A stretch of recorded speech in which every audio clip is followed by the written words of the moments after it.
Good evening, dear listeners. Tonight, we'll be exploring the treacherous life of a navigator in Maui's enchanted waters. Before we begin our journey across the supernatural Pacific, take a moment to subscribe to our channel for more mythical tales that will carry you gently into sleep. Whether you're listening from the bustling streets of New York at midnight or the quiet countryside of Japan at dawn, we're honored to be your guides through the realm of myths. Now, settle in as we sail into dangerous waters. The invitation comes to you in a dream, clear as the morning star Hokupare that Hawaiian navigators have followed for centuries. In your dream, an elderly kahuna stands on a black sand beach, his weathered hands crafting a model wakaulua, a double-hulled canoe. He looks up, eyes reflecting starlight, and says your name. The islands call for a new navigator, he tells you. Maui himself has noticed your affinity for the sea. You wake with salt on your lips and the unmistakable scent of plumeria flowers in your room, though none are present. Outside your window, a frigate bird circles, unusual this far from shore. The signs are unmistakable. By sunset, you find yourself on a remote beach where a real kahuna, identical to the one in your dream, awaits beside a magnificent canoe. Its twin hulls gleam with fresh koa wood, and its sail is woven with symbols that seem to shift when you blink. Today you will navigate Maui's waters, the kahuna says simply. Few are chosen. Fewer survive. You laugh nervously, thinking this must be some elaborate cultural experience for tourists. But the kahuna doesn't smile. Instead, he places a polished whale bone pendant around your neck. This will mark you as a wayfinder in training, he explains. The ocean spirits will recognize it, for better or worse. As you board the canoe, the sky suddenly darkens though no clouds are visible. The stars emerge in unfamiliar patterns, and the ocean takes on a luminescent quality that no physics textbook could explain. The kahuna pushes you out to sea alone, calling out, "Return before tomorrow's dawn with the knowledge of 3 stars, or don't return at all." The shoreline quickly disappears, faster than should be possible. You're alone on Maui's enchanted waters, where normal rules of navigation and survival no longer apply. As darkness fully embraces the ocean, the stars emerge with an unnatural brightness. They're not just pinpricks of light but seem alive, pulsing, shifting slightly, watching you. The constellations you learned in astronomy class are there, but somehow wrong, as if someone has moved a few key stars just enough to confuse you. You recall the kahuna's words about 3 stars and scan the heavens anxiously. Suddenly, the whale bone pendant grows warm against your chest. When you touch it, knowledge flows into your mind like water, ancient chants naming stars in a language you've never spoken but somehow understand. Hokupare, the North Star, the immovable one. Akule, the star of gladness, pointing south. Kamakali, the tiny eyes, the Pleiades cluster. But as this sacred knowledge enters your mind, you feel a presence circling beneath your canoe. The water darkens in a spiral pattern, and a woman's laughter, cold and musical, rises from the depths. A new navigator learns our secrets? The voice seems to come from all around you. How delicious. The pendant burns hotter, and the kahuna's distant voice whispers in your ear, Kamaholia's sister tests you. She hungers for those who steal star knowledge. You realize with dread that you're being hunted by Kananaka, sister of the shark god, jealous guardian of celestial secrets. Your canoe suddenly feels fragile, a mere splinter on this vast, enchanted ocean. To evade her, you must use your newly acquired knowledge. You orient yourself by Hokupare and begin to paddle purposefully, as if you know where you're going. The star knowledge in your mind feels like a burden now, coveted information that makes you a target for supernatural entities far older than humankind. The water behind you churns, and a dorsal fin, too large to belong to any natural shark, cuts through the waves in pursuit.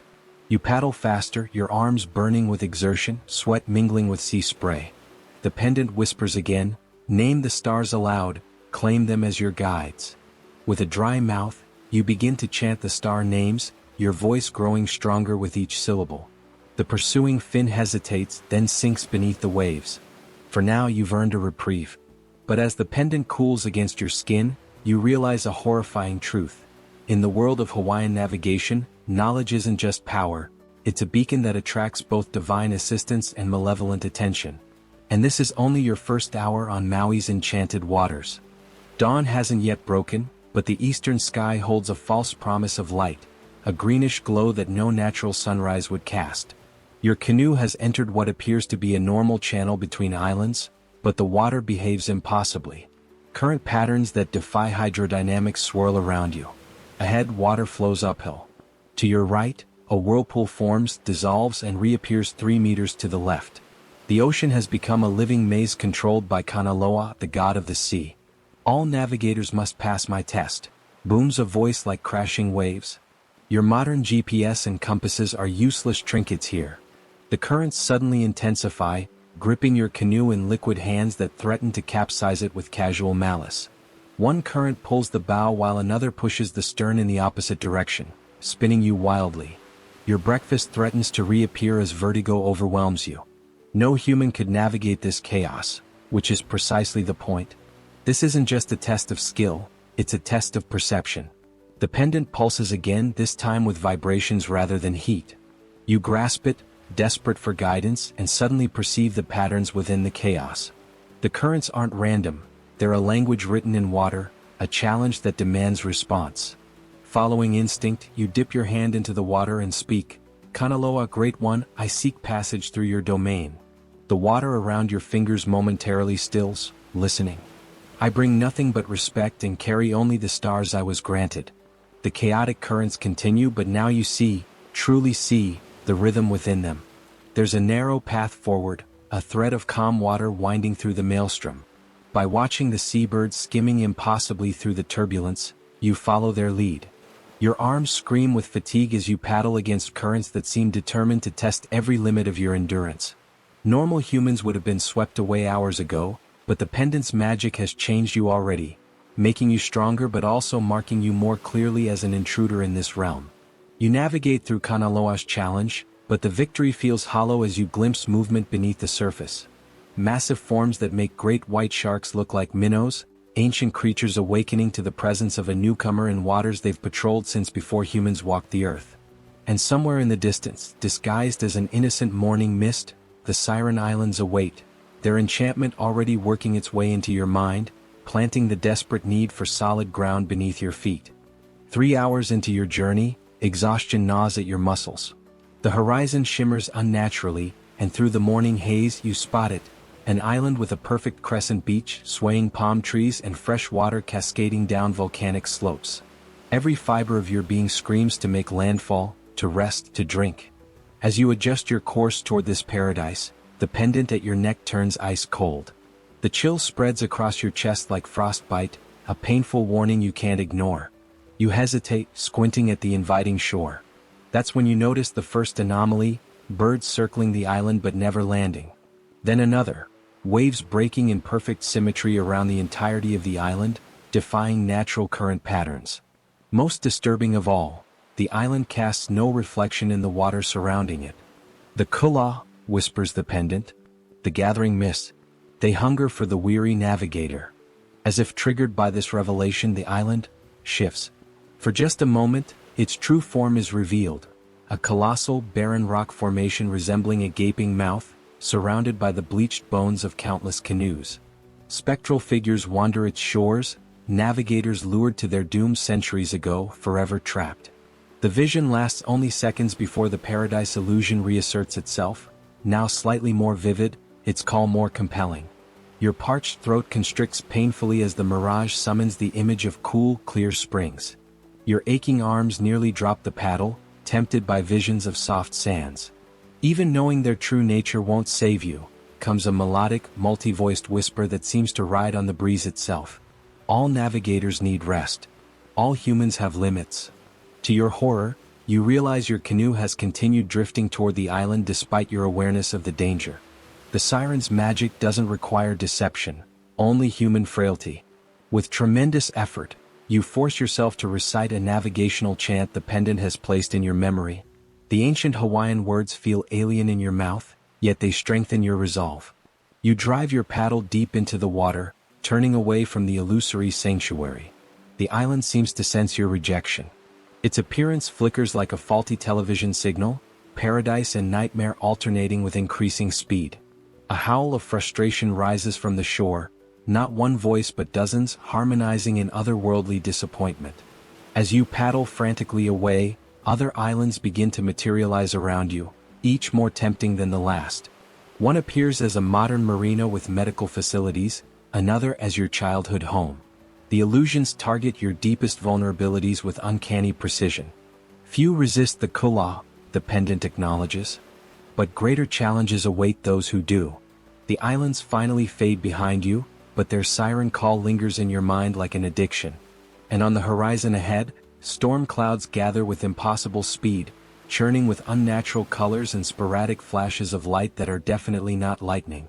You've survived the fourth test, but the day is not yet half over, and already you understand why no modern human could endure these waters for long. Midday brings no respite. The sun directly overhead casts no shadow, leaving you without this basic navigational aid. The storm clouds you spotted earlier have vanished, replaced by something far more unsettling: absolute stillness. The ocean lies perfectly flat, like polished obsidian. Your canoe stops despite your paddling efforts, as if perched on solid ground. The atmosphere thickens, pressure building in your ears. The horizon warps slightly, reality bending at its edges. A splash breaks the unnatural silence. 20 meters ahead, something massive breaches the surface. A fish the size of a bus with rainbow scales that gleam like living metal. It hovers half out of the water, defying gravity, and then it speaks. "Little navigator," rumbles a voice both ancient and playful. "You've survived longer than most."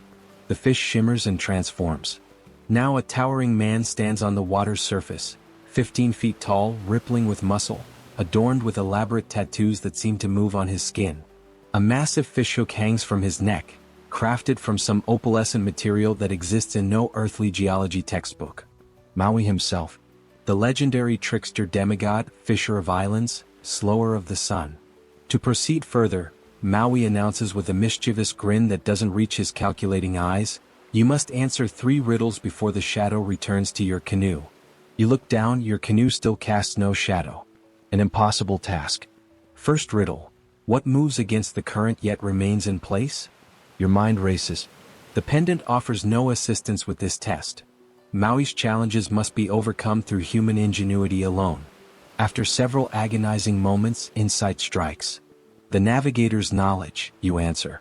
It pushes against forgetting, yet stays fixed like the stars. Maui's eyebrows rise slightly. Clever. Second riddle: what connects the father above to the mother below but can never touch either? This one comes easier. The horizon. Very good. Maui claps thunderously, causing ripples to spread across the glassy sea. Last riddle: what do I hold that you seek? This question seems impossible. How could you know what a demigod conceals? You search his imposing figure for clues but find none. The sun beats down mercilessly, and you realize time is running short. Then you notice something odd. Despite the sun's position, Maui casts a shadow on the water. Your canoe does not, but he does. The answer crystallizes. "You hold my shadow," you declare. Maui throws back his head and laughs, a sound like volcanic eruptions and landslides. No one has answered correctly in 3 centuries. With a flick of his massive fishhook, he tears a hole in the fabric of reality. Your shadow snaps back beneath your canoe, and the sea returns to gentle motion.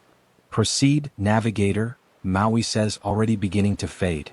"Though I wonder if mercy is a kindness, given what awaits you next." As the demigod disappears, the perfect stillness transforms into its opposite. A wall of wind and water rushing toward you with supernatural speed. The spirits of the storm have been watching, and they are not as easily impressed as Maui. The sky fractures like broken glass, cracks of absolute darkness spreading across the blue. The wind doesn't build gradually, it arrives, a solid wall of force that nearly capsizes your canoe. Rain follows, not falling but shooting horizontally, each droplet stinging like a wasp. Through the chaos, you glimpse faces in the storm, not metaphorical patterns but actual visages forming in the clouds and spray. Ancient navigators, their expressions stern and judging. Unworthy, they howl in the wind's voice. Unprepared. This is the Kaikili, the storm of spirits, where those who navigated these waters in life test those who dare follow their path. Lightning strikes the water mere feet from your canoe, and in its flash, spectral canoes appear surrounding you. Dozens of them, each piloted by a ghostly figure whose eyes glow with accumulated centuries of knowledge. Why should the stars guide you? Demands a tattooed warrior, his canoe keeping perfect pace with yours despite the tempest. What sacrifices have you made to earn their light? Before you can answer, another spirit, an ancient priestess, materializes on the opposite side. The modern world has forgotten the price of knowledge. Show us you remember. The pendant at your neck vibrates urgently, communicating without words. They require proof of commitment. Modern convenience has made you soft in their eyes. Understanding crashes over you like the waves themselves. These ancestral spirits don't want answers, they want sacrifice. Evidence that you value this journey enough to surrender something precious. But what can you offer? You brought nothing of value on this impromptu voyage. The spirits seem to sense your confusion, their disapproval intensifying the storm until visibility drops to mere feet. Inspiration strikes with the next lightning bolt. You reach for your smartphone, waterlogged but miraculously still in your pocket. The ultimate symbol of modern navigation and convenience. The spectral navigators watch intently as you hold it up. I offer my false stars, you shout above the tempest. The satellites and signals I've relied upon instead of true knowledge. With all your strength, you hurl the device into the churning sea. The moment it disappears beneath the waves, the storm pauses, rain frozen in midair, waves suspended in their violent peaks. The ghostly navigators confer in whispers that somehow carry clearly to your ears. Acceptable, pronounces the tattooed warrior finally, but not sufficient. The priestess leans forward from her spectral craft. Knowledge freely given is knowledge undervalued. Blood has always been the currency of wisdom. The pendant grows warm again, confirming her words. Traditional navigators underwent painful tattooing rituals, marking their bodies with the very star maps they followed. The spirits expect no less from you. From the storm clouds, a bone needle descends, gleaming wickedly in the strange light. It hovers before you, an unmistakable demand. With trembling fingers you take the needle. Following instinct and the pendant's subtle guidance, you pierce the skin of your forearm, tracing the pattern of Hokuperay, your first guiding star. The pain is extraordinary, far beyond what a normal tattoo would cause. This is no mere ink but a binding of your flesh to the celestial bodies themselves. As blood wells from the crude star pattern, the storm spirits nod in approval. The tempest begins to subside, though the sky remains ominously dark. Passage granted, intones the priestess. Though the greatest test remains. The spectral canoes and their pilots fade like morning mist. Your arm throbs with supernatural pain, the star pattern now glowing faintly blue against your skin. The crude tattoo pulses in rhythm with the actual star it represents, now visible again in the clearing sky. You've survived the storm of spirits, but at a cost. Something fundamental has changed within you. The boundary between your body and the cosmos has been breached.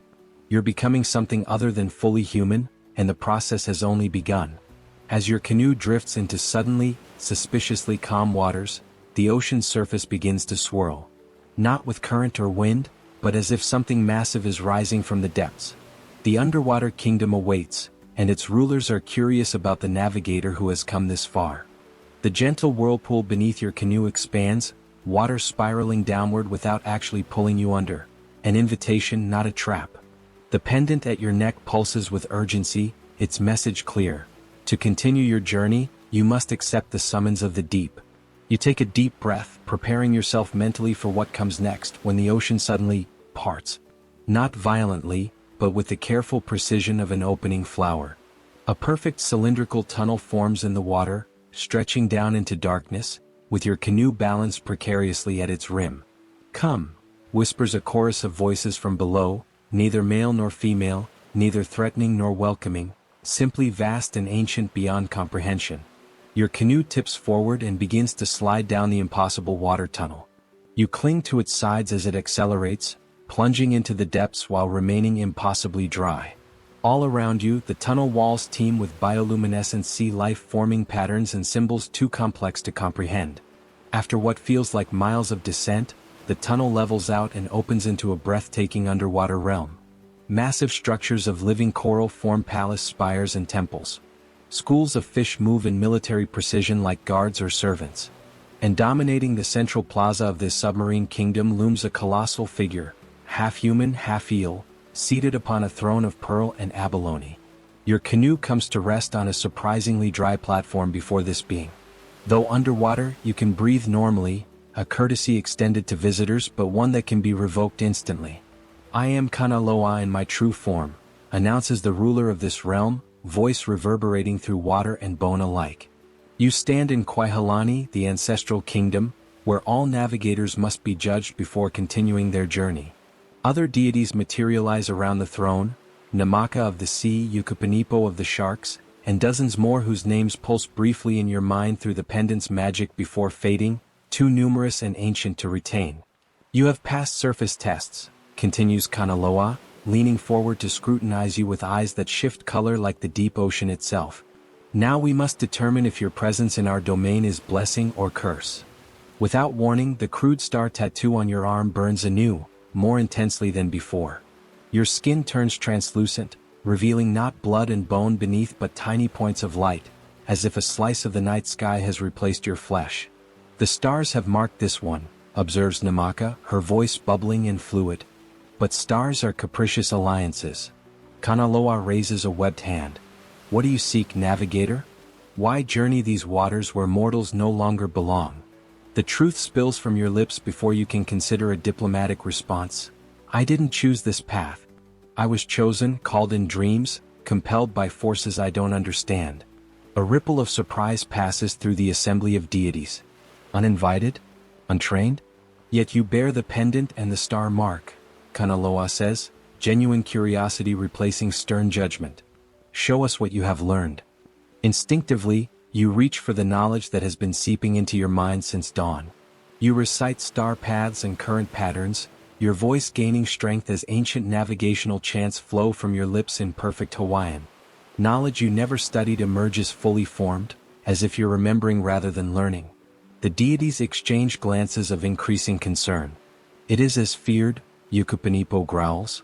"The old powers stir again, seeking new vessels. This one was not meant to find us. This one was meant to become one of us." A chill passes through you as you grasp their meaning. The tests weren't merely challenges, they were transformation rituals. Each survival, each victory has been pushing you further from humanity toward something else. Kanaloa rises from the throne, towering nearly 30 feet tall. "The final crossing approaches, navigator.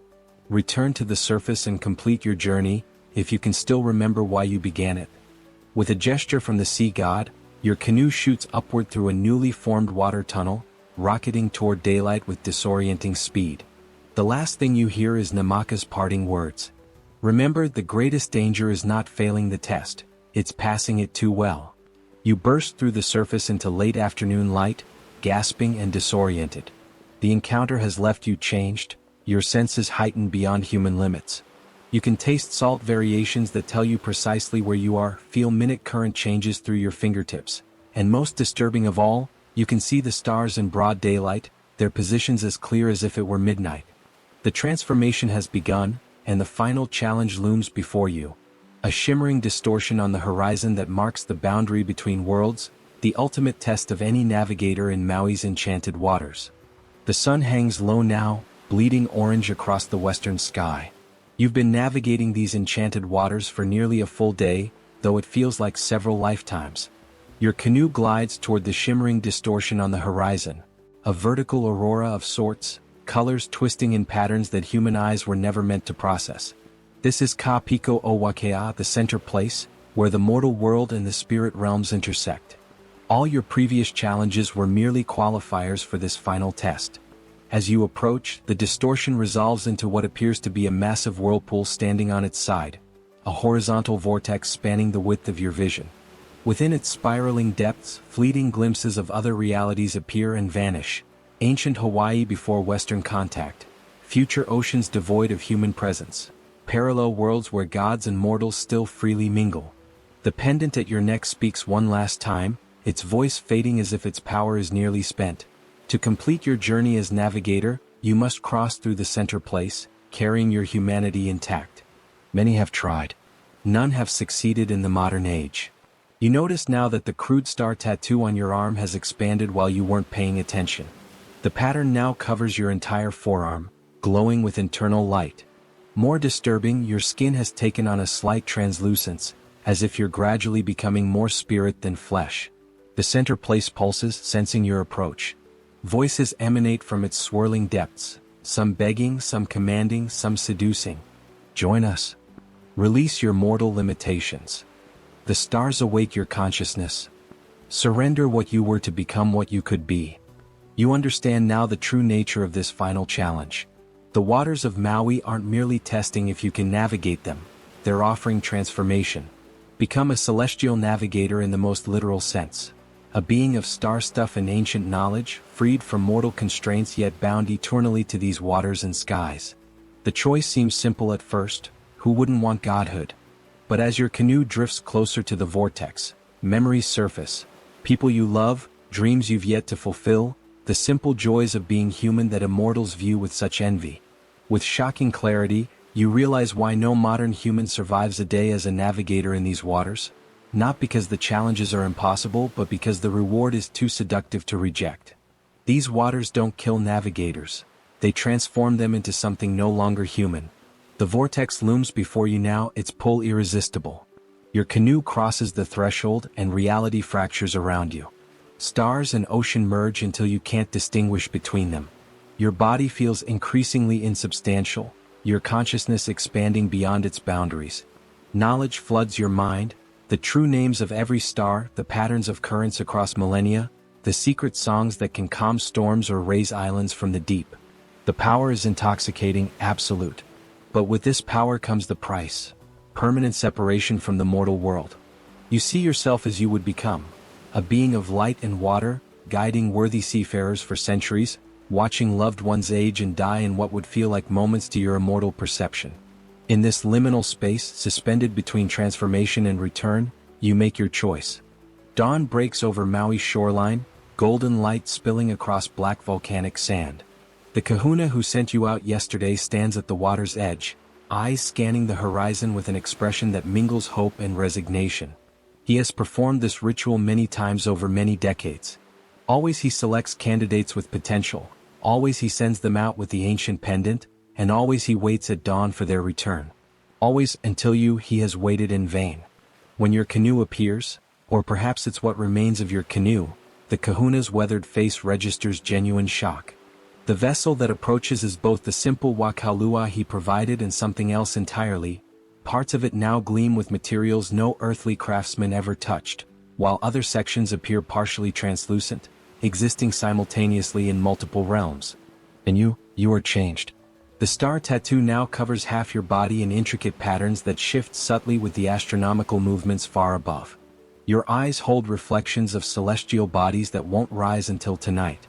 When you speak, your voice harmonizes with itself across multiple octaves. Yet you are still, fundamentally, human, the first in centuries to make this choice. You returned, the kahuna says simply, his voice thick with emotion as he helps secure your canoe. You crossed through the center place and chose to return. You nod, finding speech difficult as your consciousness continues to readjust to linear time and physical limitation. The powers and knowledge that flooded you at the vortex haven't departed entirely, but they've receded to manageable levels, a tide that comes and goes rather than a tsunami that overwhelms. Why? Asks the kahuna, genuine curiosity in his voice. They offered you transcendence. All who came before you accepted. You try to articulate an answer that spans both the profound and the mundane reasons for your choice, but the words feel inadequate. Instead, you gesture toward the island, toward the small towns where ordinary people are awakening to ordinary days, beautiful in their simplicity, precious in their impermanence. The kahuna nods in understanding. Not all treasures are found in divine realms. He takes the pendant from around your neck, its power now dormant. You have done what none have done in 7 generations. Navigated Maui's enchanted waters and returned to tell of it. Will these changes fade? You ask, indicating your partial transformation. The kahuna smiles enigmatically. Some gifts once given cannot be reclaimed. You will never again see the world as you once did. The stars will speak to you even through city lights and cloudy skies. The ocean will call you in dreams and waking moments alike. He places a hand on your shoulder. You have one foot in each world now, the first true navigator of the modern age. Neither fully human nor fully divine. As you walk away from the shore on unsteady legs, reacclimating to solid ground, you understand with absolute clarity why no ordinary person could survive even a day in those enchanted waters. The challenges themselves aren't merely tests of skill or courage, they're trials of identity, each one stripping away layers of mundane perception and replacing them with something greater and more terrible. Those waters don't seek to drown navigators. They seek to dissolve what makes them human and reforge them as something elemental. The greatest peril was never death but transcendence, surrendering your humanity for cosmic awareness.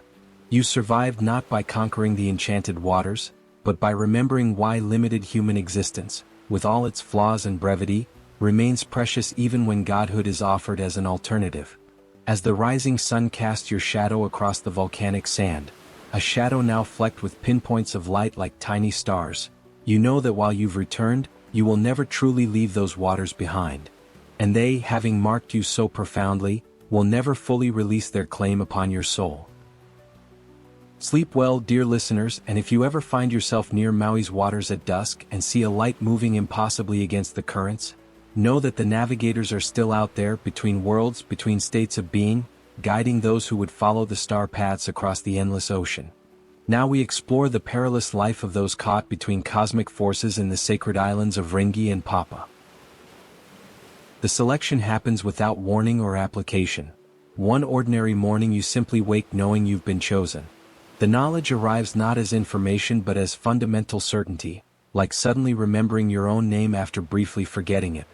3 signs confirm your new role as messenger between Ringi, Sky Father, and Papa, Earth Mother. Your shadow falls in opposite direction to everyone else's. Water refuses to reflect your face, and birds fall silent when you pass beneath them. Each sign represents your new status, no longer fully part of the earthly realm, yet not elevated to divine existence. Village elders recognize these markers immediately, their expressions shifting from confusion to pity. The previous messenger disappeared 6 months ago. Most last barely a year before the role consumes them completely. No one refuses this sacred duty, not from courage but because refusal simply isn't possible once selection occurs. By nightfall, community members have quietly relocated your belongings to the small dwelling at the forest's edge where messengers traditionally reside.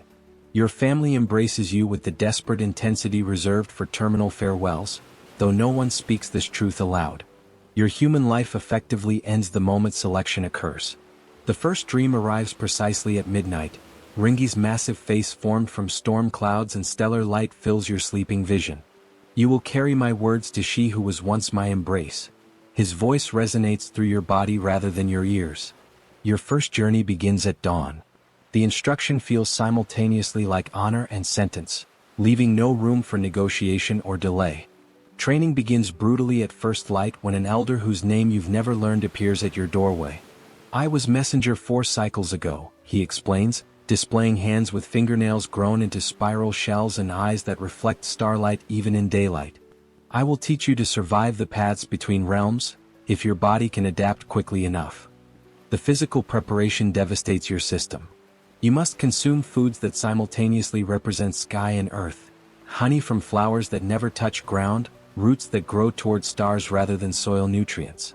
This diet, while necessary for traversing between realms, causes violent illness as your digestive system restructures to process substances existing partially in mythical dimensions.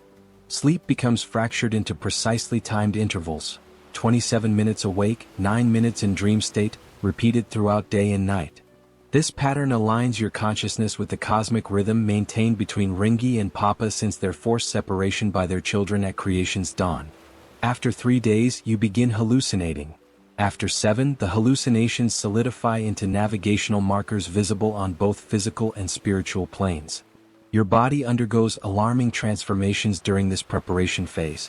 Skin becomes hypersensitive to atmospheric pressure changes, forming temporary scales or feather-like protrusions that predict weather patterns days in advance. Your bones develop uncomfortable hollowness, decreasing physical weight while somehow increasing the gravity's pull upon you, a paradoxical condition your trainer calls the messenger's burden. Most disturbing is the language acquisition. Ancient dialects flow into your mind during rare deep sleep periods, arriving complete with contextual understanding yet carrying overwhelming emotional residue from previous messengers. You wake speaking tongues extinct for millennia, describing places you've never visited using sensory references beyond normal human perception. Your humanity diminishes as your utility as conduit increases. The fundamental burden of the messenger becomes clear during your first assigned communication. Divine messages possess physical weight and tangible consequence unlike human speech. Words from Ringi materialize as crystalline structures within your chest, pressing against organs and fracturing small bones if carried too long without delivery. Never alter a single syllable, your trainer warns with unveiled desperation. Divine language creates reality rather than describing it. One mispronounced vowel from Ringi once transformed an entire harbor into obsidian glass that still stands 12 generations later. This warning explains the peculiar speaking pattern all messengers develop. Careful, measured tones with precise intervals between words. The mental toll proves equally devastating, as divine communications bypass normal comprehension processes. Messages imprint directly onto your consciousness, occupying mental space needed for personal memories. Long-serving messengers gradually lose childhood recollections, family connections, and ultimately self-identity as divine words colonize their minds. Storage techniques require painfully acquired discipline. Short messages from Ringi might be contained within carefully controlled breathing patterns, while elaborate communications must be distributed throughout your body. Fragments held in specific muscle tensions, bone vibrations, or circulatory rhythms. Improper storage risks premature manifestation of message content within your own flesh. Most terrifying is witnessing what happens when messages collide within an unprepared messenger. During training, you observe a newly selected messenger from another village attempt to carry contradictory statements between the divine couple. The conflicting divine intentions physically tore him apart, not as metaphor but as actual molecular disintegration, leaving nothing but a brief aurora-like flicker where his body had stood moments before. Your first ascent to Ringi's realm occurs without warning, a sudden vertigo followed by sensation of falling upward through cloud layers. The Sky Father's domain defies every human conception of physical space, existing as interlocking layers of atmosphere containing solid objects that should logically plummet to Earth yet remain suspended in specific cosmic arrangements. Gravity functions as negotiable suggestion rather than law in this realm. Your body simultaneously experiences multiple gravitational pulls from different directions, requiring completely new movement patterns to navigate. Simple walking becomes complex choreography as each step must account for shifting weight distribution across dimensions partially invisible to human perception. Breathing Ringi's atmosphere transforms consciousness in alarming ways. Oxygen molecules carry fragments of the Sky Father's thoughts, entering your bloodstream and temporarily elevating awareness to uncomfortable clarity. Colors extend beyond visible spectrum, sound becomes visible as wave patterns, and time flows non-linearly, events from past and future randomly intersecting with present moment. Temperature fluctuates wildly as you traverse the atmospheric levels where Ringi focuses his attention. Areas of divine concentration burn with celestial fire that doesn't consume flesh but instead temporarily transforms it into star-like matter. Conversely, regions where his awareness withdraws become so cold that thoughts themselves crystallize mid-formation, remaining suspended until thawed by returning divine attention. Most disorienting is the constant awareness of astronomical scale that permeates every moment in this realm. Human minds evolved to comprehend distances measurable in walking days, not light years. Yet in Ringi's domain, your perception forcibly expands to encompass stellar life cycles and galactic movements, creating cognitive vertigo that many messengers never fully overcome, their consciousness fractured by exposure to divine perspectives. Descending to Papa's realm provides no relief from the strangeness of Ringi's domain, merely different forms of disorientation equally dangerous to human consciousness. The Earth Mother's domain exists as concentric layers extending downward through soil, stone, magma, and ultimately to dimensional spaces without earthly equivalents. Where Ringi's realm challenged proprioception through absence of stable reference points, Papa's domain overwhelms through excessive connection. Upon entering her realm, your nervous system extends beyond physical boundaries to join the vast mycelial network that forms Earth Mother's primary communication system. Every plant root, mineral deposit, and subterranean creature suddenly connects to your consciousness. Temporal distortion takes opposite form from the sky realm. Rather than witnessing cosmic time scales, you experience geological processes at accelerated pace. Mountains rise and fall in what feels like minutes, continental plates shift perceptibly like puzzle pieces sliding together, and entire species evolve, flourish, and disappear during what your human mind registers as mere hours. The atmosphere in Papa's realm consists of nutrients rather than gases, absorbed directly through skin rather than lungs. This sustenance carries memories of all creatures ever returned to soil, their experiences, emotions, and knowledge integrating temporarily with your own consciousness. Ancient battles replay behind your eyes while extinct species' survival instincts trigger physiological responses in your altered body. Most dangerous is Papa's maternal instinct toward all matter from her body, including your temporarily transformed messenger form. Her gravitational affection manifests as constant pressure to reintegrate with soil and stone, to surrender individuality and rejoin her eternal embrace. Many messengers describe the overwhelming temptation to simply dissolve back into elemental components, ending the painful separation of individual existence. The most treacherous aspect of serving as messenger becomes evident only after multiple journeys between realms. You exist at the nexus of primordial longing between separated divine lovers. Ringi and Papa, forcibly parted by their children at creation's beginning, pour their frustration, desire, and grief into every communication you carry. These emotions manifest physically during transit between realms. Ringi's longing generates storm systems that form around your body, lightning bridging momentarily between sky and your message-bearing form. Papa's answering grief triggers localized tremors or sudden plant growth erupting anywhere you pause during delivery journeys, Earth literally reaching towards sky through your presence. The divine couple's paradoxical relationship further complicates your role.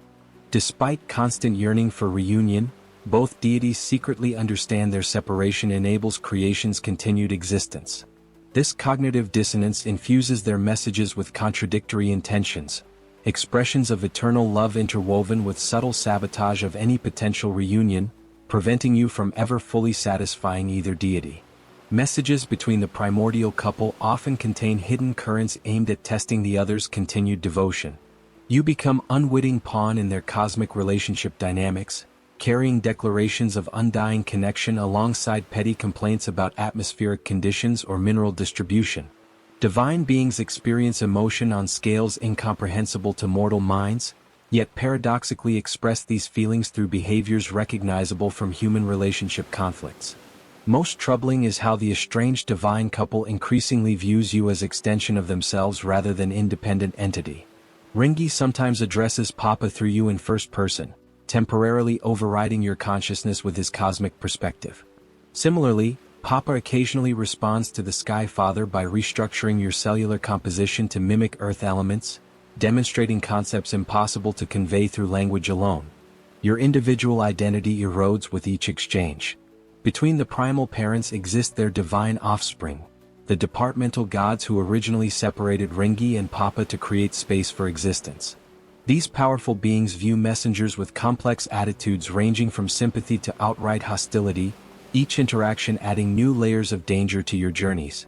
Tain, god of forest who first pushed his parents apart, permits passage through his wooden domain but extracts payment, fragments of messages he deems excessive in emotional content. You learn to recognize his influence when certain memory sections suddenly vanish mid-journey, leaving unsettling gaps in the communications you deliver. These edited portions reappear as unexplained tree growth or sudden forest phenomena in locations meaningful only to the divine family. Tangaroa, ocean deity, presents different challenges by constantly redirecting the pathways between realms. Water serves as primary medium for traveling between cosmic layers, but Tangaroa rearranges marine currents according to his shifting allegiances in the ancient family conflict. Messengers must develop profound navigational intuition, sensing moment by moment which water bodies might currently connect to appropriate destination points. Tawira, tempest god who alone sided with Father Ringi in the original separation, actively sabotages messages intended for Papa. His windstorms attempt to scatter communications carried in verbal form, requiring messengers to physically internalize important messages, literally swallowing crystallized word forms that temporarily merge with bone structure. These internalized messages cause distinctive skeletal distortions visible in long-serving messengers.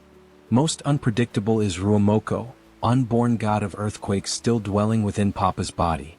His movements create spontaneous dimensional pockets where messengers become temporarily trapped in loops of non-time. Those who encounter Ruomoko's direct attention often return with anatomical anomalies, extra vertebrae containing earthquake predictions, or fingernails that grow in patterns corresponding to future volcanic eruption sites. The cumulative effect of realm walking manifests through progressive detachment from human existence. Physical changes come first. Your hair grows in colors corresponding to atmospheric layers, skin develops patches with texturally impossible properties, and internal organs rearrange to accommodate message storage capacities beyond normal biological function. Sleep patterns disintegrate entirely by the third month of service.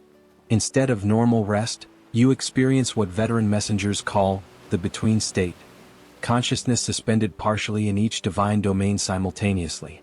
During these periods, your body remains technically alive though unresponsive in the physical world, while your awareness fragments across multiple cosmic layers, gathering information without experiencing rest. Your relationship with physical substances fundamentally changes. Regular food becomes increasingly intolerable, replaced by direct consumption of elemental materials. Morning dew containing sky essence, specific clay deposits resonating with earth energy. Water from certain springs renders your form temporarily translucent, facilitating easier passage between domains but concerning those few human connections that remain in your life. Language abilities transform beyond recognition of human observers. You spontaneously speak in tongues corresponding to whichever realm segment most recently contacted your modified biochemistry. Family members report witnessing one-sided conversations with invisible presences during your increasingly rare social interactions, your voice shifting between recognizable speech and harmonic tones impossible for human vocal apparatus to produce. The most profound toll manifests in your deteriorating self-concept and identity coherence. The constant state of being between worlds, of serving as vessel for communications not intended for human comprehension, gradually erodes the psychological boundaries that define individual existence. By the 6th month, you experience increasing difficulty distinguishing between messages you carry and your own thoughts, the divine perspective bleeding into and overriding your human consciousness. No messenger serves beyond a single year. This limitation stems not from rules or traditions but from fundamental incompatibility between human constitution and cosmic function. The conclusion of service occurs through one of 3 equally unsettling paths, each representing different aspects of the impossible position messengers occupy between primal forces. Most common is absorption into Papa's realm, the messenger's gradually transformed physiology ultimately surrendering to Earth Mother's gravitational embrace. Family members might receive final communication describing sensations of peaceful dissolution, consciousness expanding into soil networks and mineral structures. The physical body typically vanishes during final descent, leaving only peculiar growth patterns in nearby vegetation or unnatural geological formations marking their transition from individual entity to distributed awareness within Papa's domain. The second path manifests as ascension into Ringi's atmospheric layers.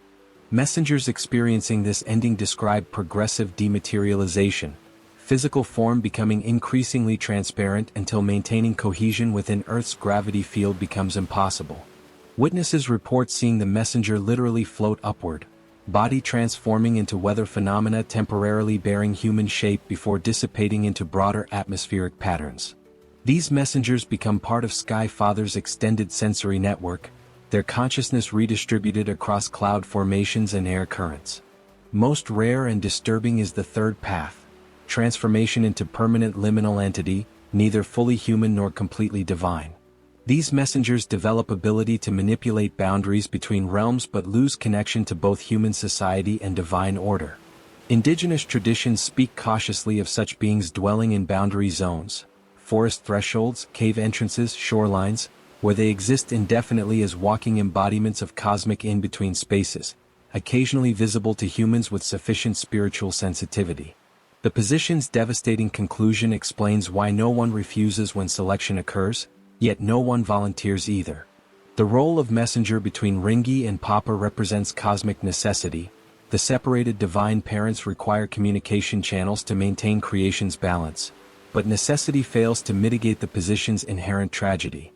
Each messenger sacrifices individual existence to serve as temporary bridge between forces powerful enough to create worlds yet insufficient to heal the primordial separation that defines our reality. Those rare individuals who encounter former messengers in dreams or visions receive identical warning. When cosmic forces offer position between worlds, the truly wise response is neither acceptance nor refusal, but running, in any direction at any cost. Though no one has yet discovered where in creation one might hide from divine selection once attention turns toward a potential messenger.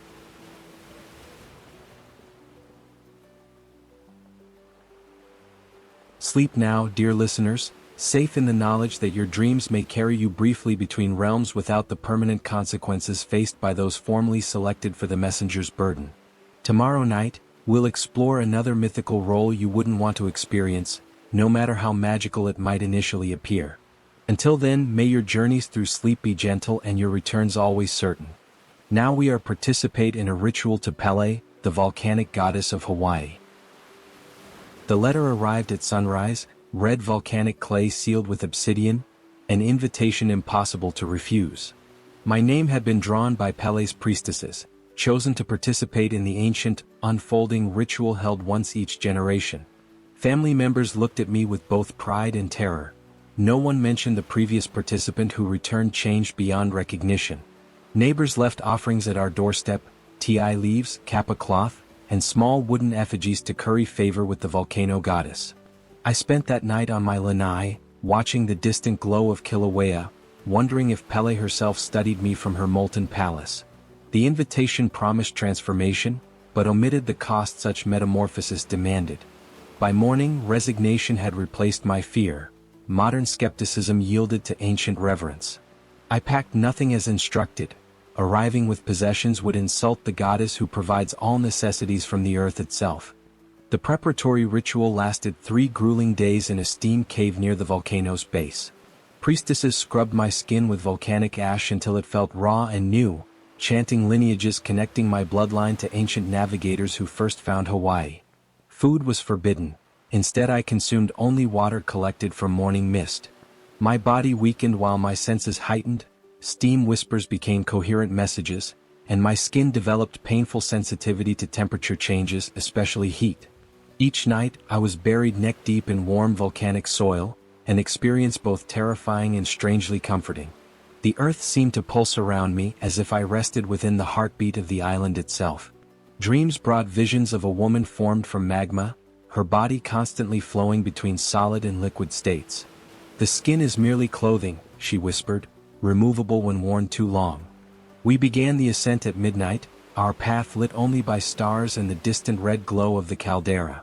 5 priestesses surrounded me, their expressions hidden behind masks of woven volcanic glass that somehow remained cool against their skin. The jungle paths twisted unnaturally, sometimes doubling back on themselves without crossing. Birds fell silent as we passed, while unseen creatures scurried through undergrowth with deliberate, almost mechanical precision. Halfway up, we were confronted by swirling mists that formed the shape of a massive eel, Mukaikapu, Pele's jealous reptilian brother. The priestesses drew patterns in the air, dismantling the apparition with practiced gestures while intoning names too ancient to translate. After hours of climbing, my legs burned and lungs constricted in a thinning, sulfur-laden air. Yet strangely, I felt increasing energy as if the mountain itself pushed me upward, impatient for my arrival. The crater's edge revealed a sight no tourist would recognize: hundreds of devotees arranged in concentric circles around the bubbling lava lake. Their bodies gleamed with oil rendered from sacred kukui nuts, making them appear as living bronze sculptures. Among them walked individuals who seemed neither fully human nor entirely other. Their skin textured like cooling lava, eyes reflecting firelight with unnatural brilliance. Veterans of previous rituals, they watched me with expressions mingling sympathy and envy. The eldest priestess positioned me at the innermost circle, dangerously close to the lava's edge. "Tonight you stand between worlds," she explained, "no longer merely human, not yet touched by Pele's transformative fire." 4 others joined me in this precarious position: a weathered fisherman, teenage twins with identical birthmarks, and an elderly woman whose calm demeanor suggested she had anticipated this moment her entire life. Drummers emerged from shadows, their instruments carved from lava tubes that amplified each beat until it resonated through bone and tissue. Their rhythm matched no time signature I recognized, yet my body responded instinctively, beginning to sway. The dance required no instruction. Movements arose from some ancestral memory embedded in muscle and sinew. We 5 participants formed a perfect pentagon, our shadows stretching across the lava lake's mirrored surface like additional dancers. Heat intensified until sweat evaporated instantly from skin, creating personal auras of steam around each dancer. The boundaries between body and environment began to blur. My movements affected lava flow patterns, while volcanic tremors dictated my choreography. What began as 5 individual dancers gradually synchronized into a single organism with 10 arms and legs, our consciousness partially merging. Through others' eyes, I glimpsed fragments of their lives. The fisherman's decades at sea, the twins' shared dreams, the elderly woman's patient wait for this moment. The ritual commenced with sudden silence as all human voices ceased simultaneously. Nature filled the void, lava bubbling, distant thunder, and the mountain itself groaning beneath us like a living entity shifting in its sleep. Sulfur vents erupted in precise sequence, forming a golden circle that surrounded our group. The priestesses interpreted each eruption, revealing omens specific to each participant. Mine indicated renewal through destruction, causing murmurs among the gathered witnesses. Wildlife emerged from hiding, creating an impossible assembly. Io hawks circled overhead while Eevee birds perched on rocks that should have been too hot to touch. Most unsettling were the small lizards that formed perfect circular patterns at our feet. The lava lake before us suddenly calmed, its surface smoothing like glass, reflecting stars above with impossible clarity. Then, like an ink drop in water, patterns spread across its surface, ancient petroglyphs that continually formed, dissolved, and reformed in new configurations. The lava lake erupted vertically, defying physics to form a pillar of molten stone reaching 30 feet skyward. This column twisted and narrowed, assuming feminine contours, shoulders, waist, hips, until undeniably humanoid. Pele manifested before us, her body transitioning constantly between woman and volcano. Her hair flowed as both black lava rock and actual flame. Her eyes shifted between obsidian darkness and magma brightness with each slow blink. When she spoke, her voice combined the gentle patter of rainfall and the terrifying rumble of eruption. "Who seeks my embrace?" she demanded, extending arms that dripped molten stone, leaving permanent scars on the crater floor. The elderly woman stepped forward without hesitation, smiling serenely before being enveloped in Pele's fiery embrace. Rather than screams, we heard joyous laughter as the woman's physical form dissolved completely, absorbed into the goddess's volcanic substance. "The surface must yield to reveal truth beneath," intoned the high priestess, presenting each remaining participant with obsidian blades heated until they glowed red. "What skin will you surrender to Pele's transformation?" Understanding dawned with visceral clarity. This ritual involved metaphorical and literal shedding. Some participants would offer actual flesh, while others sacrificed aspects of identity, personality layers constructed throughout life. The fisherman chose physical sacrifice, using his blade to remove a handspan of skin from his forearm, offering it to the lava with stoic dignity. The goddess responded by coating his wound with liquid stone that cooled into a living tattoo, constantly shifting like waves. I chose to surrender my professional identity, the prestigious career that had become my exterior definition. As I symbolically cut away this aspect, memories dissolved. Diplomas, achievements, titles, all flowing into the lava like released prisoners. Dawn revealed a transformed landscape, the crater altered by Pele's manifestation. New formations crystallized where ritual participants had stood. The gathering dispersed quietly, each person carrying visible or invisible changes back to daily life. The twins departed with skin now textured like cooled pahoehoe lava, capable of heating or cooling at will. The fisherman's arm bore a living ocean scene that predicted weather patterns with perfect accuracy. His future catches would never disappoint. My transformation proved less visible but equally profound. Having surrendered my professional skin, I discovered layers beneath I never knew existed. Talents and perceptions previously dormant awakened with volcanic intensity, reshaping my purpose entirely. Modern humans cannot truly comprehend such ancient rituals, approaching them with clinical detachment or dismissive skepticism. Yet those who have stood before Pele understand. When a goddess offers transformation through sacred unfolding, the truly irrational choice would be refusal. As you drift towards sleep, dear listener, consider what skins you wear that no longer serve your growth. Perhaps in dreams, your own personal Pele awaits, offering transformation not through volcanic fire, but through the gentle surrender of what you've outgrown. Until tomorrow night, may your slumber be peaceful and your dreams revealing. Now we dive into your life as a Tangaroa-protected fisherman in the deep waters of Polynesia. The blessing came during the season's worst storm, when waves taller than coconut trees threatened to shatter my father's small fishing canoe. As water filled the hull and hope abandoned us, a massive sea turtle appeared beside our vessel. Its shell bore markings I recognized from childhood tales, the sacred patterns of Tangaroa, god of the ocean and father of all fish. Without hesitation, I dove into the churning sea and grasped the turtle's shell, an act of either profound faith or desperate madness. Beneath the waves, time slowed to a dreamlike pace. The turtle's eyes met mine with unmistakable intelligence.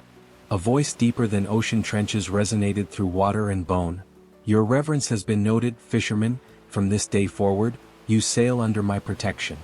When I surfaced, our canoe had mysteriously repaired itself, the storm had calmed to gentle swells, and my father stared at me with respectful fear. The blessing of Tangaroa had been bestowed, a rare honor carrying both magnificent privilege and terrible responsibility. Every morning begins 2 hours before sunrise, when the stars still illuminate the path Maui once walked. I rise from my sleeping mat, careful not to disturb my family, and walk the 53 steps to the shoreline, never more, never less. The number holds significance to Tangaroa, though its meaning remains mysterious even to the village elders. The first ritual requires absolute silence. I stand knee-deep in the surf, arms extended, palms upward to catch the pre-dawn sea spray. This water must collect naturally, never deliberately gathered. When enough has pooled in my hands, I anoint my brow, throat, and heart, the 3 points where a fisherman connects to Tangaroa's realm. Next comes the offering of the 3 substances: salt from the previous day's dried sweat, representing human effort, a single drop of blood pricked from my thumb, representing life's currency, and bone dust from our ancestors' sacred burial cave, representing the continuity of our relationship with the sea. Each substance must be cast into the water with precisely timed movements that mirror the rhythm of the local tides. The crucial final element is the formal acknowledgement. Unlike modern prayers with their flowery language and negotiable intent, this is a binding pact renewed each day. Tangaroa of the deep currents, I recognize your dominion, acknowledge your generosity, and pledge respectful harvest. Guide my hands to take only what is freely given, shield my vessel from unearned harm, and grant me the wisdom to read your waters truly. Only after completing these rituals can I prepare my vessel and equipment. Unlike other fishermen who boast about their gear, everything I own must remain humble in appearance. My fishing canoe, crafted from koa wood harvested during a specific lunar phase, bears no decorative carvings except the subtle mark of Tangaroa etched into the hull below the waterline, visible only to the ocean itself. My nets are woven with an additional strand of material made from my own hair, creating a physical connection between hunter and tool. Hooks are crafted from the bones of previous catches, creating a cycle where each successful hunt contributes to future ones. Most peculiar are my lures, which must be carved while in a trance state, ensuring their forms come from Tangaroa's inspiration rather than human design. The most challenging ritual comes when all preparations are complete. I must sit in my canoe at the shoreline and enter a meditative state where I mentally trace the underwater topography I will traverse that day. Any fisherman can learn currents and good fishing spots, but those under Tangaroa's protection must develop the ability to perceive the ocean's daily moods and intentions, whether it feels generous or possessive, playful or contemplative. Other fishermen often depart while I remain motionless in meditation, earning their confused stares and occasional mockery. Some believe I'm merely performing a show of devotion to justify my consistently exceptional catches. Others, noting how seabirds circle my canoe even before I've pushed offshore, keep a respectful distance and make subtle warding gestures when they think I'm not looking. By the time the sun crests the horizon, transforming the ocean from black to deepest blue, the morning rituals are complete. The weight of Tangaroa's expectation settles across my shoulders like an invisible net, both burden and protection. Unlike ordinary fishermen who venture out hoping for good fortune, I depart with the solemn certainty that comes from divine covenant.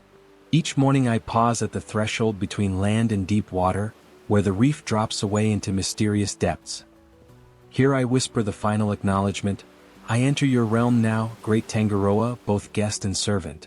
Then I paddle beyond the safety of the lagoon, into waters where gods still rule and humans are, at best, tolerated visitors with provisional privileges. My fishing equipment differs from ordinary tools in ways both subtle and profound. Each item bears the invisible mark of Tangaroa's favor, not as decorative symbols but as fundamental alterations to their nature and function. While other fishermen can see and touch these tools, they cannot fully perceive their true properties. The primary vessel, which appears to others as a modest outrigger canoe, possesses qualities that defy simple explanation. The koa wood harvested under Tangaroa's blue moon retains living properties, allowing the hull to subtly flex with wave patterns instead of fighting against them. On rare occasions when dangerous currents threaten, the outrigger seems to adjust its own angle without human intervention, maintaining perfect balance in conditions that would capsize ordinary craft. Most precious is my primary fishing net, its periphery interwoven with 49 strands of my own hair collected across 7 years. Each strand was offered with specific chants, creating a matrix that resonates with my intentions. The net appears ordinary to others yet behaves with almost conscious precision when cast, sometimes unfurling further than physically possible, other times contracting to avoid capturing spirits disguised as fish, which ordinary fishermen occasionally bring aboard to their misfortune. My collection of hooks represents the most visibly unusual equipment.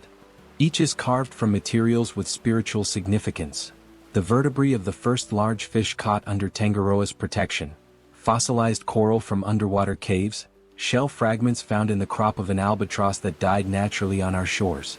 These hooks must never be displayed publicly when not in use. They remain wrapped in tapa cloth dyed with octopus ink and stored within a container of carved whale bone. The lures I use emerge from trance-crafting sessions that I cannot fully recall. Working with shells, feathers, and mother-of-pearl during nights of specific lunar phases, my hands move without conscious direction. The resulting lures often bear patterns that match no known fish yet prove irresistible to particular species. Some fishing companions have offered substantial wealth for these creations, unaware that any lure separated from its maker would become merely decorative. Strangest of all is the navigation stone, a smooth black volcanic rock that fits perfectly in my palm. Given to me directly by the sea turtle during my initial blessing, the stone remains cool even under the harshest sun. When held while closing my eyes, it somehow transmits knowledge of underwater landscapes, revealing channels, caves, and gathering places of fish that no surface observation could detect. The stone demands blood payment for this knowledge, gradually roughening its surface against my skin until drawing a few drops, which it absorbs without visible trace. All equipment under Tangaroa's blessing carries strict prohibitions. No item may be used by any person other than myself. None may be employed for purposes other than honorable fishing. Most importantly, I cannot use modern materials or motorized assistance alongside blessed equipment. No nylon lines can touch the sacred hooks. No synthetic floats can support the living net. No engine can propel the responsive canoe. The maintenance of each item follows specific protocols vastly different from ordinary care. The canoe must be annually re-anointed with a mixture of coconut oil, crushed coral, and the scales of 7 different fish species. The net requires monthly moon bathing, exposure to full moonlight while submerged in a solution of seawater and fragrant blossoms. Hooks must be periodically fed, with tiny amounts of food I myself have consumed, maintaining the connection between hunter and tool. Perhaps most burdensome is the requirement for periodic ritual cleansing after encountering certain taboo elements at sea. If my equipment comes into contact with unnatural materials, petroleum products, plastic debris, or modern fishing gear, each item must undergo purification through smoke, chanting, and in severe cases, temporary burial in specific sand types. This obligation becomes increasingly difficult as modern pollutants spread throughout the ocean, sometimes requiring days of cleansing after a single fishing expedition. The greatest challenge lies in balancing traditional preservation with practical necessity. While some elders encourage complete rejection of modern influences, Tangaroa's guidance, conveyed through dreams and unusual marine encounters, suggests adaptation rather than rigid preservation. The divine protection extends to equipment that honors the underlying relationship between fisher and sea, not merely ancient forms for their own sake, provided certain core principles remain inviolate. Unlike ordinary fishermen who navigate the sea alone or with human companions, I share these waters with visible and invisible allies sent by Tangaroa himself. These entities serve as guides, messengers, and occasionally, protectors when I venture into the deeper, more dangerous waters where the truly prized catches dwell. Most consistent among these allies are the manuoku, white fairy terns that appear whenever exceptional fishing grounds are near. Though common birds in our region, those serving Tangaroa display unusual behaviors, flying in perfect geometric patterns, hovering motionless against prevailing winds, or diving to touch the water's surface at exact locations where schools of fish will appear minutes later. Other fishermen occasionally follow these birds too, but the terns intentionally mislead anyone not under divine protection, circling barren waters when unauthorized boats approach. Less visible but equally important are the reef guardians, hybrid entities neither fully fish nor fully spirit that patrol the boundaries between safe shallows and the sacred deep waters. They appear as unusually patterned triggerfish or wrasses with eyes that reflect awareness beyond animal intelligence. These guardians sometimes nudge my canoe's hull, subtly altering my course toward better fishing grounds or away from developing dangers like sudden squalls or aggressive predators that even Tangaroa's blessing might strain to overcome. On rare occasions when I venture into the truly deep offshore waters, the ocean floor sentinels make their presence known. These ancient beings, sometimes manifesting as enormous manta rays spanning twice my canoe's length, swim hundreds of feet below yet somehow project their awareness upward. Their guidance comes not through physical interaction but through momentary mental impressions. Sudden knowledge of underwater mountain ranges, awareness of current boundaries invisible from the surface, or warnings about boat traffic beyond my normal perception range. Most awe-inspiring are the encounters with Tangaroa's direct messengers, sea turtles bearing distinctive shell patterns resembling ancient Polynesian navigation charts. Unlike ordinary turtles that flee human presence, these sacred creatures deliberately approach my vessel during pivotal moments. When I've ventured too far from safe waters, when exceptional bounty awaits nearby, or when spiritual thresholds are about to be crossed. They communicate not through sound but through a transference of knowing that floods my consciousness when our eyes meet. During one particularly harrowing expedition, when a sudden storm transformed familiar waters into a chaotic battleground of waves and wind, I witnessed the most dramatic intervention. As my canoe began to splinter under the assault, the water beneath me suddenly calmed in a perfect circle while the storm raged just yards away. Below, barely visible through the depths, an enormous shadowy form held position. Whether whale, ancient shark, or something less classifiable, I couldn't determine. It maintained this protective boundary until the storm subsided, then descended into depths without revealing its true nature. The relationship with these allies follows strict protocols. Unlike the morning rituals that are performative in nature, interactions with Tangaroa's messengers require genuine spiritual reciprocity. When a fairy tern guides me to exceptional fishing grounds, I must release the first and finest catch as thanks. When reef guardians alter my course, I acknowledge their intervention by pouring a libation of fresh water into the sea, precious fresh water being the highest offering on oceanic journeys. The allies also impose boundaries that cannot be crossed without consequence. Certain fishing grounds are revealed with implicit limitations on harvest amounts. Some species are indicated as permissible catches only during specific lunar phases. Most importantly, some creatures are designated as entirely sacred through subtle signals, a particular pattern of waves surrounding a school of fish, or an unusual formation of bubbles rising beneath them, signals that these animals serve Tangaroa directly and must remain untouched regardless of their desirability. The communication network these allies form functions as both privilege and surveillance system. When I honor the guidelines provided, future messengers appear more frequently and with greater clarity. Conversely, should I ignore their guidance or abuse the knowledge they provide, taking more than indicated or venturing into forbidden zones, the messengers withdraw their presence for increasingly lengthy periods. This spiritual accountability ensures the relationship remains one of mutual respect rather than exploitation. Perhaps most remarkable is how these supernatural allies integrate themselves with natural patterns so seamlessly that untrained observers would perceive nothing unusual. The fairy tern's flight seems influenced by ordinary wind currents. The reef guardian's nudge against my hull might appear as random fish behavior. The sea turtle's knowing gaze could be dismissed as anthropomorphism. This camouflage within natural systems allows Tangaroa's influence to remain hidden from skeptical modern eyes while continuing to guide those who maintain the ancient covenant. Not all who sail these waters view Tangaroa's blessing as an honor. The consistent abundance that follows my canoe has generated complex reactions within our fishing community, from reverent distance to active interference. These tensions transform simple fishing expeditions into navigations of both physical and social currents. The most common rivals are the pragmatists, fishermen who observe my unusual success without acknowledging its supernatural source. They track my movements meticulously, noting exactly where my canoe pauses, how my nets are cast, and which areas I frequent during various tidal conditions. These observers maintain a carefully calculated distance, close enough to benefit from proximity to productive waters, yet far enough to avoid triggering any taboos about encroachment they don't consciously believe in but subconsciously respect. More troubling are the technology advocates who view traditional methods with undisguised contempt.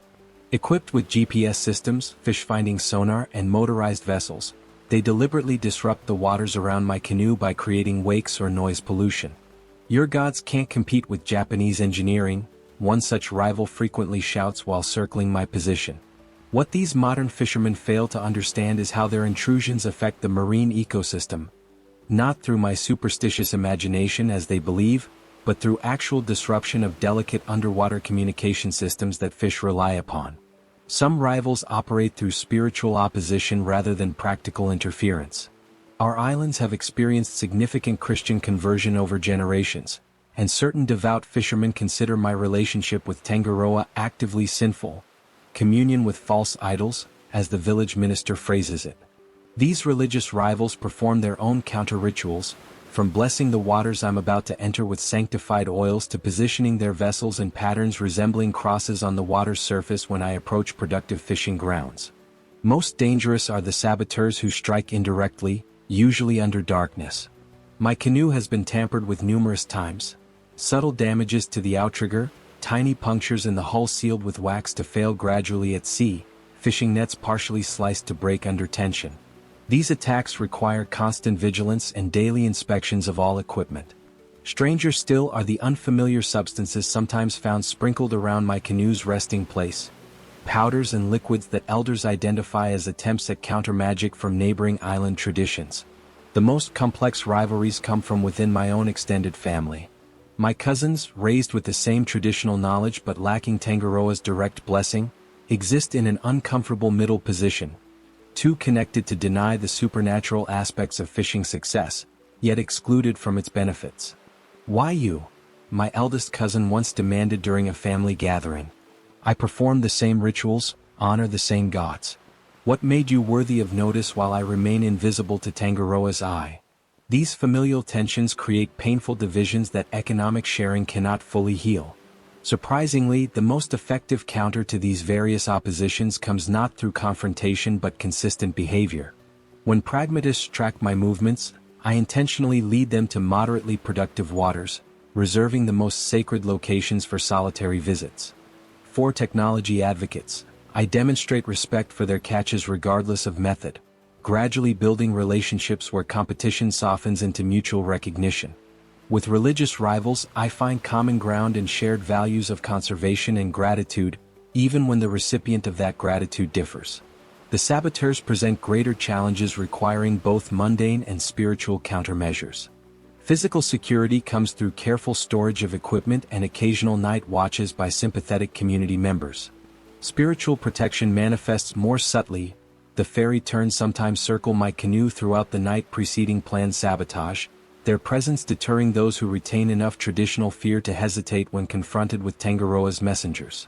On several occasions, would-be vandals have reported unusual phenomena that prevented their approach.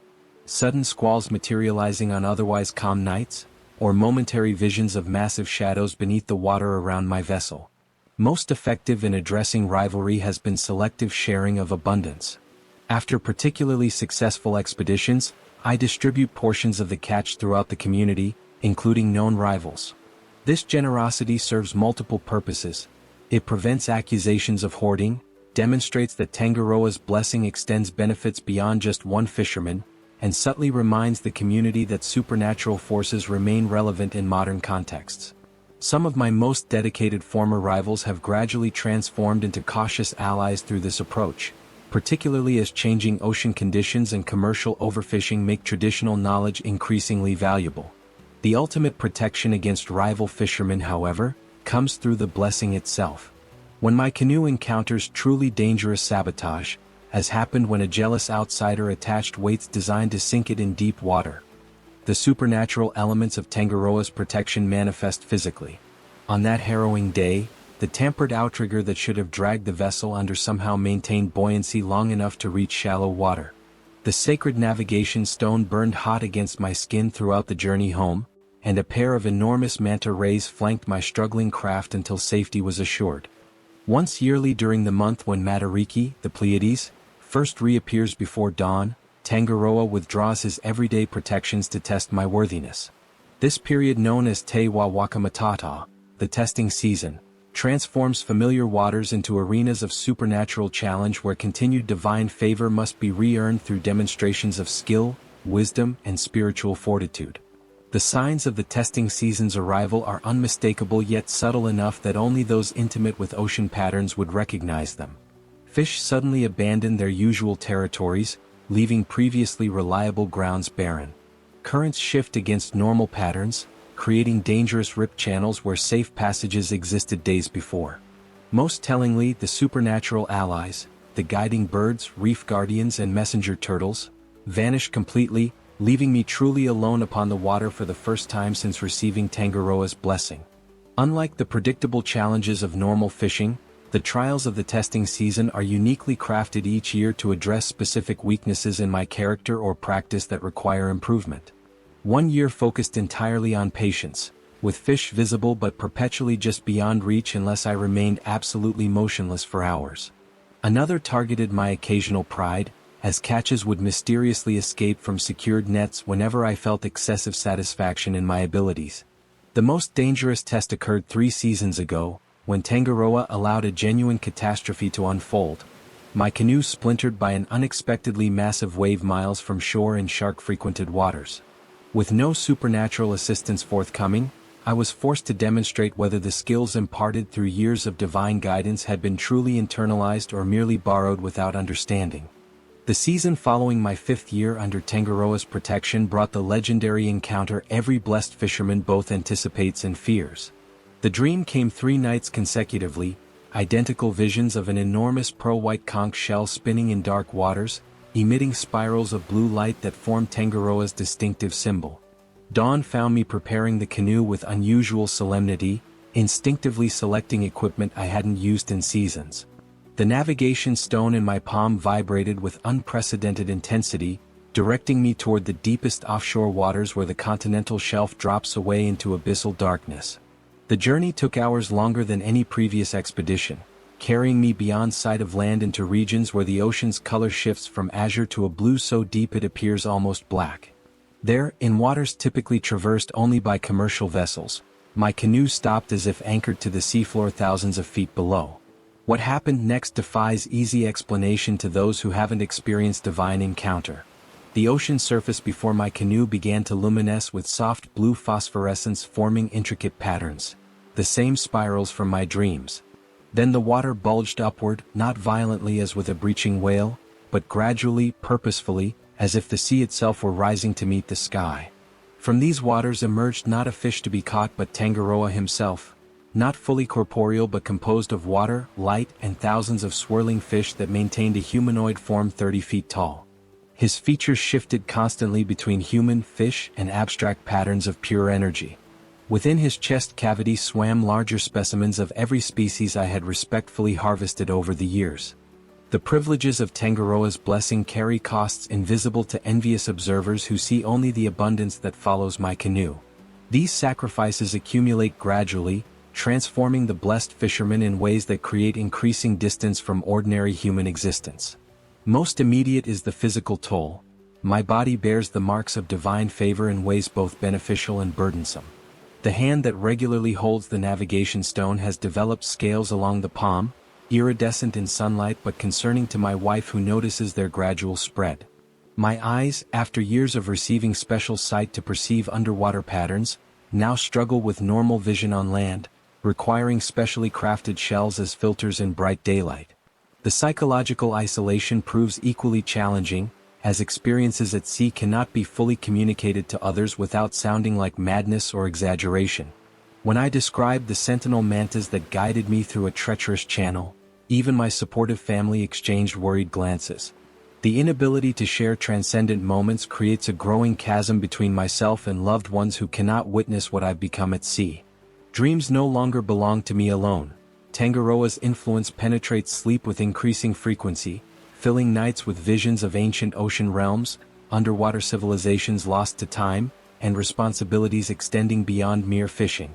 These dream communications arrive with imperative force, sometimes keeping me sleepless for days until their messages are properly interpreted and acted upon. Most concerning are the physiological changes that medical examinations cannot explain. My body temperature runs significantly below normal, comfortable in cold waters that would induce hypothermia in others. Salt no longer affects me as it does ordinary people. I can drink seawater without ill effects when fresh water is unavailable, while wounds heal remarkably quickly after exposure to ocean water, as if my internal chemistry has fundamentally altered to align with marine biology. The weight of Tangaroa's blessing extends beyond my lifetime, creating obligations and consequences for future generations that few would willingly accept if fully understood at the outset. This spiritual inheritance shapes my family's trajectory in ways both wondrous and troubling. My children bear subtle markers of their father's covenant. My daughter can hold her breath underwater for nearly 5 minutes without training, while my son instinctively predicts weather changes hours before visible signs appear. These seemingly beneficial traits carry hidden burdens, as both children report dreams of oceanic depths they've never physically visited and exhibit uncomfortable awareness of events occurring far out at sea. The community regards my family with ambivalence that affects their social development. My children face simultaneous reverence and suspicion from peers, excluded from certain activities by superstitious parents yet sought out when fishing families face difficulties. This complex status, neither fully ordinary nor recognized as specially blessed, creates an isolating liminality that no parent wishes for their offspring. More concerning are the tangible changes to our bloodline that elders recognize from ancient precedent. The oldest grandmother in our village examined my sleeping children's eyes by candlelight, then announced with quiet certainty, "Tangaroa's mark runs 3 generations forward when directly bestowed." Her implication was clear. Not just my children but their children would carry supernatural connection to the ocean deity, regardless of their chosen paths in life. The greatest burden of this legacy manifests in knowing that Tangaroa's attention, once attracted, remains eternally vigilant across generations. Family lore speaks of blessed lineages whose descendants faced divine retribution centuries later when they abandoned traditional reverence, suggesting our family's relationship with the sea god represents not a temporary arrangement but an enduring covenant that binds us beyond any individual's lifespan.